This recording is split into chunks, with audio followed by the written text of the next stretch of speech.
Hello everyone. आज हम start करेंगे बुक अरुण कात्यायन के वॉल्यूम सेकंड से प्लांट पैथोलॉजी का quick revision. So let's start. जो सबसे पहले हम इसके इंट्रोडक्शन की बात करते हैं कि बेसिकली प्लांट पैथोलॉजी क्या है और इसकी बेसिक थिंग कौन कौन सी है। तो प्लांट पैथोलॉजी को फाइटोपैथोलॉजी के नाम से भी जाना जाता है और ये फाइटोपैथोलॉजी जो है वो 3 वर्ड से मिलके बनी है।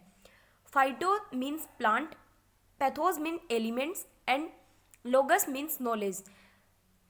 मतलब प्लांट के अंदर जितनी भी डिजीजेज, जितनी भी बीमारियां लगती हैं उनके बारे में नॉलेज या फिर उनकी स्टडी करना जो है वो प्लांट पैथोलॉजी या फाइटोपैथोलॉजी कहलाता है।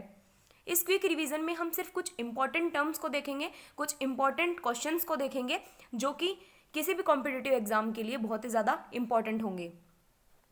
नेक्स्ट एक साइंटिस्ट थे। इसमें डिफरेंट जो सब्जेक्ट्स होते हैं उनमें डिफरेंट खोजें की जाती हैं। सबसे पहले कुछ डिस्कवरीज होती हैं और फिर कुछ साइंटिस्ट उनके ऊपर बुक्स लिखते हैं। तो इसी टाइप से थियोफ्रेस्टस ने, जो कि एंशियंट ग्रीक फिलोसोफर थे, उन्होंने अपनी एक बुक लिखी इंक्वायरी इनटू प्लांट। उसके बाद सबसे पहले ल्यूवेनहॉक ने माइक्रोस्कोप को डिस्कवर किया 1675 में और उस माइक्रोस्कोप के द्वारा उन्होंने बैक्टीरिया को डिस्क्राइब किया 1683 में। यानी कि कोई एक ऐसा माइक्रो ऑर्गेनिज्म होता है जिसे हम बैक्टीरिया नाम दे सकते हैं, जो कि बहुत ज़्यादा माइक्रो फॉर्म में होता है और उसे हम बिना माइक्रोस्कोप की सहायता से नहीं देख सकते हैं। नेक्स्ट आता है कि कुछ डिजीजेज जो होती हैं, अलग अलग डिजीजेज अलग अलग टाइप के कॉजल ऑर्गेनिज्म के द्वारा कोज की जाती हैं। वो causal organism bacteria, fungus, nematode या वायरस जैसा कुछ भी हो सकता है।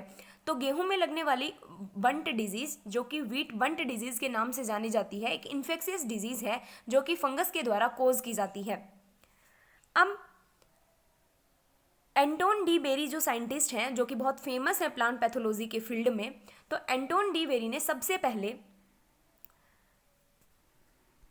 जो late blight disease of potato है उसके ऊपर कंक्लूजन निकाला और लेट ब्लाइट ऑफ डिजीज के ऊपर स्टडी करके उन्होंने ये बताया कि जितनी भी प्लांट डिजीजेज होती हैं उनको कोई ना कोई एक माइक्रो ऑर्गेनिज्म जो है वो कॉज करता है। यानी कि अभी तक ये पता नहीं लग पाया है कि कौन सा माइक्रो ऑर्गेनिज्म कौन से डिजीज को कॉज करता है, पर इतना पता लग पाया लेट ब्लाइट ऑफ पोटैटो के ऊपर रिसर्च करने के बाद कि जो डिफरेंट डिजीजेज होती हैं उनमें कोई ना कोई माइक्रो ऑर्गेनिज्म जो है वो रोल प्ले करता है। इसके अलावा एंटोन डी वेरी ने जो रस्ट फंगस है उसके हेट्रोसियस नेचर को डिस्क्राइब किया, जो डाउनी मिल्ड्यू फंगस है उसके लाइफ साइकिल को बताया कि किस टाइप से ये अपना लाइफ साइकिल कंप्लीट करती है, किस टाइप से अपने कैरेक्टर्स को शो करती है। इसके अलावा इन्होंने होस्ट और पैथोजन के बीच में जो एंजाइमेटिक रिएक्शन होती है या फिर होस्ट पैथोजन रिलेशनशिप में एंजाइम्स का क्या रोल है, इस बारे में भी इन्होंने काफ़ी जानकारी दी। पैथोलॉजी के इतिहास में इतनी सारी जानकारी देने के बाद इन्हें फादर ऑफ माइकोलॉजी के नाम से संबोधित किया गया, क्योंकि उन्होंने लेट ब्लाइट ऑफ पोटैटो के बारे में डिस्कवरी की। इन्होंने फंगस, डाउनी मिल्ड्यू जो फंगस है उनके लाइफ साइकिल के बारे में डिस्कवरी की। होस्ट पैथोजन रिलेशनशिप के अंदर एंजाइम्स का क्या रोल होता है, इन सब के बारे में जानकारी दी। तो इन सब इंफॉर्मेशंस के कारण जो एंटोन डी वेरी हैं उन्हें फादर ऑफ माइकोलॉजी घोषित कर दिया गया। उसके बाद एक और साइंटिस्ट हैं जो कि सीन में आते हैं, जूलियस कोन। जूलियस कोन जो है उन्होंने फंजाई का रोल बताया प्लांट डिजीज के डेवलपमेंट में। यानी कि अभी तक सिर्फ पता था कि कोई ना कोई माइक्रो ऑर्गेनिज्म जो है वो एक पर्टिकुलर डिजीज को कोज करता है, लेकिन इन्होंने फंजाई के केस में बहुत ज़्यादा ब्रॉड स्टडी की और इसीलिए इनको, जूलियस कोन को, father of modern plant pathology के नाम से जाना जाता है। नेक्स्ट आता है जो downy mildew diseases and powder mildew जो डिजीजेज हैं वो एक ग्रेट रोल प्ले करती हैं और जिन भी क्रॉप्स में ये अटैक करती हैं उसमें बहुत ज़्यादा इल्ड लॉसेस कर देती हैं। तो जो डाउनी मिल्ड्यू डिजीज़ है ग्रेप्स की, उसे सबसे पहले इंट्रोड्यूस हुई वो यूरोप में, अमेरिका से। लेकिन डाउनी मिल्ड्यू डिजीज़ को कंट्रोल करने के लिए प्रोफेसर मिलार्डेट ने, यानी कि मिलार्डेट नाम के एक साइंटिस्ट ने डिस्कवर किया बोर्डेक्स मिक्सचर। बोर्डेक्स मिक्सचर जिसमें बोरोन होता है और ये मेनली जो मिल्ड्यू डिजीज़ है, डाउनी मिल्ड्यू डिजीज़ है, उसे कंट्रोल करने के लिए यूज़ में आती है। बोर्डेक्स मिक्सचर के टाइम पे late blight of potato disease जो है उसको और डाउनी मिल्ड्यू डिजीजेज जितनी भी हैं ग्रेप्स में, पाउडर मिल्ड्यू, डाउनी मिल्ड्यू, इन सबको कंट्रोल करना बहुत हद तक आसान हो गया। उसके बाद एक अमेरिकन साइंटिस्ट थे, टीजे बुरिल, जिन्होंने सबसे पहले डिस्कवर किया fire blight disease in Apple and peer. जो एप्पल और पीयर में फायर ब्लाइट डिजीज़ लगती है वो डिजीज़ एक बैक्टीरिया के कारण होती है, ऐसा सबसे पहले बुरिल नाम के साइंटिस्ट ने बताया कि इसका जो कॉजल ऑर्गेनिज्म होता है वो एक बैक्टीरिया है। उसके बाद एक स्वीडन साइंटिस्ट थे इरिक्सन, उन्होंने सबसे पहले रिपोर्ट किया कि जो रस्ट फंगस है, फंगस बहुत सारी टाइप्स की हो सकती हैं, जैसे रस्ट फंगस हो सकती है, स्मट फंगस हो सकती है। तो इरिक्सन नाम के साइंटिस्ट ने सबसे पहले बताया कि जो रस्ट फंगस होती है उसमें फिजियोलॉजिकल रेसेस प्रेजेंट होते हैं। एक्चुअल में फिजियोलॉजिकल रेसेस का क्या मतलब है कि एक ग्रुप ऑफ माइक्रो ऑर्गेनिज्म जो होते हैं वो मॉर्फोलॉजिकली तो सेम होते हैं, पर बाकी कल्चरली या किसी और केमिकली फॉर्म में वो अलग दिखेंगे या फिर वो कुछ डिफरेंट होंगे। यानी कि एक ग्रुप ऑफ माइक्रो ऑर्गेनिज्म जो कि मॉर्फोलॉजिकली सेम दिखेगा पर उसमें कुछ फिजियोलॉजिकल या फिर कल्चरल जो उसके कैरेक्टर्स हैं उसके कारण जो अंतर आता है उसे बोलते हैं फिजियोलॉजिकल रेसेस। फिजियोलॉजिकल रेसेस जो हैं वो जनरली हेटेरोकैरियोसिस के कारण होता है। हम इसे आगे समझेंगे कि हेटेरोकैरियोसिस क्या होता है। नेक्स्ट एक ब्लैक्सली नाम के साइंटिस्ट आते हैं जिन्होंने सबसे पहले हेटेरोथैलिज्म इन फंजाई को डिस्कवर किया। यानी कि जो फंजाई होते हैं वो हेटेरोथैलिज्म भी होते हैं। हेटेरोथैलिज्म का क्या मतलब है कि जो फंगस है उसमें कई माइसीलिया प्रेजेंट होते हैं।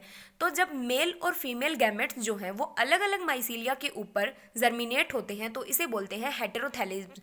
और जब ये सेम या फिर सिमिलर जो माइसीलिया होता है उसके ऊपर जब male and female gamete similar mycelia के ऊपर बनते हैं तो इस प्रोसेस को बोलते हैं या फिर इस टर्मिनोलॉजी को बोलते हैं होमोथैलिज्म। तो सबसे पहले ब्लैक्सली नाम के साइंटिस्ट ने हेटेरोथैलिज्म इन फंजाई को डिस्कवर किया और उन्होंने बताया कि ये जो हेटेरोथैलिज्म होती है ये डिसिमिलर न्यूक्लियाई जब आपस में पार्टिसिपेट करती हैं कि उस पूरे फंगस के लाइफ साइकिल में, तब ये हेटेरोथैलिज्म जो प्रोसेस है ये जनरेट होती है। डिसिमिलर न्यूक्लियाई मतलब दो आपस में समान ना दिखने वाले जो न्यूक्लियस हैं वो आपस में एक दूसरे से फ्यूजन कर जाएंगे। हैंसन एंड स्मिथ ने फर्स्ट टाइम डिमोनेस्ट्रेट किया कि जो फिजियोलॉजिकल रेसेस जो होते हैं वो हेटेरोकैरियोसिस के कारण होते हैं। यानी कि हम जो पहले पढ़ के आए थे कि फिजियोलॉजिकल रेसेस जो कि रस्ट फंगस में प्रेजेंट होते हैं और इनकी सबसे पहले जो डिस्कवरी की है वो इरिक्सन नाम के साइंटिस्ट ने की थी। उनका जो मेन रीज़न होता है कि फिजियोलॉजिकल रेसेस क्यों बनते हैं तो ये हेटेरोकैरियोसिस के प्रोसेस के थ्रू बनते हैं। उसके बाद फ्लोर नाम के एक साइंटिस्ट ने प्रपोज किया gene to gene hypothesis to explain disease susceptibility. यानी कि एक प्लांट जो है वो कितना ससेप्टिबल होगा, इस बारे में जीन टू जीन थ्योरी सबसे पहले फ्लोर नाम के साइंटिस्ट ने दी। उसके बाद निधम नाम के साइंटिस्ट ने सबसे first time plant parasitic nematode in wheat gall के बारे में बताया। फर्स्ट प्लांट पैरासिटिक निमेटोड जो है वो एंग्यूना ट्रिट्रिसाई है। उसके बाद कोब नाम के साइंटिस्ट ने बहुत सारे प्लांट पैरासिटिक निमेटोड्स की स्ट्रक्चर की स्टडी की एंड उनको क्लासीफाई किया, इसीलिए कोब को फादर ऑफ निमेटोलॉजी के नाम से जाना जाता है। उसके बाद वायरल डिजीज़ की एंट्री हुई। सबसे पहले एडोल्फ मेयर ने 1836 में डिस्कवरी की वायरल डिजीज़ टोबैको मोजेक। यानी कि टोबैको में जो मोजेक डिजीज़ लगती है वो एक वायरल डिजीज़ है। उन्होंने प्रूव किया कि अगर हम एक इन्फेक्शियस या डिजीज़ जो प्लांट है उसके लीव्स से सेप को निकाल के या रस को निकाल के एक हेल्दी प्लांट की लीव्स के ऊपर डालते हैं तो वो हेल्दी प्लांट जो है वो भी इन्फेक्शियस नेचर का हो जाता है। उसके बाद इवानोवेस्की ने 1892 में जो टोबैको मोजेज जो वायरस है उसको फिल्टर किया। फिल्टर करने के बाद ये फिल्टर हो गया। इसका मतलब ये था कि जो वायरसेस होते हैं वो बैक्टीरिया से भी छोटे स्ट्रक्चर के होते हैं जो कि फिल्टर भी नहीं हो पाते हैं। फिल्टर पेपर मतलब जो उनके सैप को जब फिल्टर करते हैं तो उनके जो स्पोर्स होते हैं वो एक साथ ही नीचे चले जाते हैं। यानी कि ये जो वायरस होते हैं ये बैक्टीरिया से भी बहुत छोटी स्ट्रक्चर होती है। उसके बाद बेजरिंक ने 1898 में प्रूव किया कि जो टोबैको मोजेक वायरस है वो एक माइक्रो ऑर्गेनिज्म के द्वारा नहीं होता है, क्योंकि वायरस को अगर हम देखा जाए तो हम उसे माइक्रो ऑर्गेनिज्म में कंसीडर नहीं करते हैं। हम इसे लिविंग और नॉन लिविंग के बीच की कनेक्टिव लिंक मानते हैं, एक योजक कड़ी मानते हैं सजीव और निर्जीव के बीच की। और उन्होंने इस वायरस को सबसे पहले कॉन्टेजियम वायम फ्लूइड कहा और उसके बाद इसे ही वायरस के नाम से जाना जाने लगा। उसके बाद स्टेनले नाम के साइंटिस्ट ने इन्फेक्टेड लीव्स को अमोनियम सल्फेट के साथ रिएक्ट करवाया जिससे कि उन्हें प्रोटीन मिली। यानी कि ये सिद्ध हो गया कि ये जो भी पार्टिकल है इसमें प्रोटीन प्रेजेंट है। इस चीज़ के लिए उन्होंने क्रिस्टलाइन प्रोटीन को वायरस से निकाला, इसीलिए स्टेनले को नोबेल प्राइज दिया गया।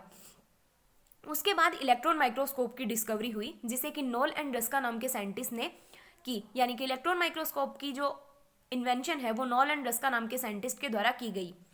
उसके बाद पता चला कि वायरस जो है उसमें दो चीज़ें होती हैं, एक प्रोटीन, एक न्यूक्लिक एसिड। न्यूक्लिक एसिड जो होता है वो सेंटर में होता है और उसके बाहर जो होती है प्रोटीन की कोटिंग होती है। उसके बाद वायरस की जानकारी के बाद में वायरॉइड की जानकारी मिलने लगी। वायरॉइड एक साइंटिस्ट डीनियर जिन्होंने टर्म दी थी वायरॉइड, उन्होंने बताया कि जो वायरॉइड है वो एक नेक्ड न्यूक्लिक एसिड होता है, यानी कि वायरस में जो न्यूक्लिक एसिड के बाहर प्रोटीन की कोटिंग होती है वो वायरॉइड में प्रोटीन की कोटिंग जो है वो एब्सेंट होती है। एक आता है कि कौन सी डिजीज है जो कि वायरॉइड के द्वारा कॉमनली कॉज की जाती है, तो पोटैटो स्पिंडल ट्यूबर एक कॉमन डिजीज है पोटैटो की, पोटैटो स्पिंडल ट्यूबर, जो कि एक वायरॉइड के द्वारा कॉज की जाती है। जैसे virus nucleic acid plus protein से बना है, वो न्यूक्लिक एसिड क्या हो सकता है, डीएनए या आरएनए में से वो न्यूक्लिक एसिड कुछ भी हो सकता है, और प्रोटीन जो है वो न्यूक्लिक एसिड के आउटर कवर बनाती है। एक आता है लिपोवायरस। लिपोवायरस में न्यूक्लिक एसिड और प्रोटीन के साथ साथ लिपिड भी प्रेजेंट होता है, इसीलिए इसको लिपोवायरस के नाम से जाना जाता है, और इसका एग्जाम्पल है इन्फ्लुएंजा वायरस। नेक्स्ट आता है एनिमल वायरस, जो कि बैक्टीरियोफेज होता है, जिसमें डीएनए प्लस प्रोटीन प्रेजेंट होती है। वायरॉइड्स जो होते हैं उनमें ओनली न्यूक्लिक एसिड प्रेजेंट होता है, वो न्यूक्लिक एसिड आरएनए या डीएनए कुछ भी हो सकता है। पर जो प्लांट वायरॉइड्स होते हैं, यानी कि जो ऐसे वायरॉइड्स जो कि प्लांट में डिजीज कोज करते हैं, उनमें ओनली आरएनए प्रेजेंट होता है। नेक्स्ट आता है प्लाज्मिड या एपिसोम क्या होता है, तो जो बैक्टीरियल सेल होती हैं उसके अंतर्गत अपने मुख्य डीएनए के अलावा एक एक्स्ट्रा क्रोमोसोमल फ्रेगमेंट पाया जाता है, इसे ही प्लाज्मिड या फिर एपिसोम के नाम से जाना जाता है। अगर हम इस प्लाज्मिड या एपिसोम को उस बैक्टीरियल सेल से रिमूव कर लेंगे या फिर उस बैक्टीरियल सेल से इसे हटा लेंगे, तब भी बैक्टीरियल सेल जो है उसकी लाइफ साइकिल के ऊपर कोई भी इफेक्ट नहीं पड़ेगा, यानी कि एक एक्स्ट्रा क्रोमोसोमल फ्रेगमेंट होता है। उसके बाद डिस्कवरी आती है माइकोप्लाज्मा की। माइकोप्लाज्मा ऐसे माइक्रो ऑर्गेनिज्म होते हैं जो कि वायरस से तो बड़े होते हैं लेकिन साइज में बैक्टीरिया से छोटे होते हैं।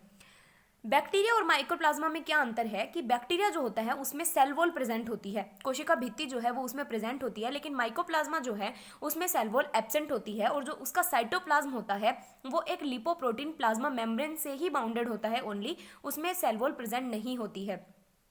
माइकोप्लाज्मा जो है वो हाईली रेसिस्टेंस है एंटीबायोटिक पेनिसिलिन के लिए, लेकिन वो बहुत ज़्यादा सेंसिटिव है टेट्रासाइक्लिन के लिए, यानी कि अगर टेट्रासाइक्लिन एंटीबायोटिक को माइकोप्लाज्मा के ऊपर डाला जाएगा या फिर उसको उससे ट्रीट किया जाएगा तो माइकोप्लाज्मा जो है उसकी डेथ हो जाएगी, क्योंकि ये बहुत ज़्यादा सेंसिटिव है। इसीलिए माइकोप्लाज्मा के द्वारा जो डिजीजेज होती हैं उनको कंट्रोल करने के लिए हम टेट्रासाइक्लिन को यूज़ करते हैं।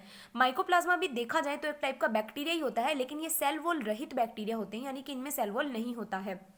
जैसे कि most of the yellow diseases of plants